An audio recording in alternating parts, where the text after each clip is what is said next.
Rescue 1112 lodhra ने इंसानों के साथ साथ जानवरों से भी मोहब्बत की आला मिसाल कायम कर दी। मजीद देखते हैं डॉक्टर काज़म अब्बास बलोच की इस रिपोर्ट में। मेरे रेस्क्यू और शेर जवान सबके तहफ्फुज़ का है निशान।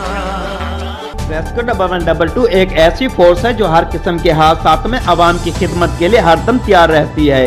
यहाँ तक जब कोई जानवर भी मुश्किल में हो तो इसकी मदद के लिए भी रेस्क्यू 1122 के जवान फौरी तौर पर पहुँचते हैं। लोधरा के नवाई इलाके कोटली मोड़ के करीब गाय सेवरेज के गहरे कुएं में गिर गई, जिसकी इतला रेस्क्यू 1122 लोधरा को दी गई। इतला मिलते ही रेस्क्यू टीम मौके पर पहुंची और इंसानों के साथ साथ जानवरों से भी मोहब्बत की आला मिसाल कायम करते हुए 1 घंटे के तवील रेस्क्यू ऑपरेशन के बाद गाय को जिंदा कुएं से निकाल दिया।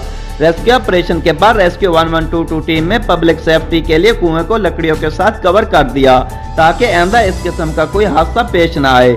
दूसरे वाक़ये में पुल गोपाल के करीब भैंस नहर में गिर गई, जिसकी इतला रेस्क्यू 1122 लोधरा को दी गई। इतला मिलते ही रेस्क्यू 1122 टीम मौके पर पहुंची और रेस्क्यू ऑपरेशन के बाद भैंस को जिंदा नहर से निकाल दिया। अहले इलाके ने दोनों वाक़यात में रेस्क्यू 1122 के एहलकारों की भरपूर दाद देकर हौसला अफजाई की। कैमरा टीम के साथ doctor Kazim Abbas Baloch, bureau chief, Raj news, lodhra.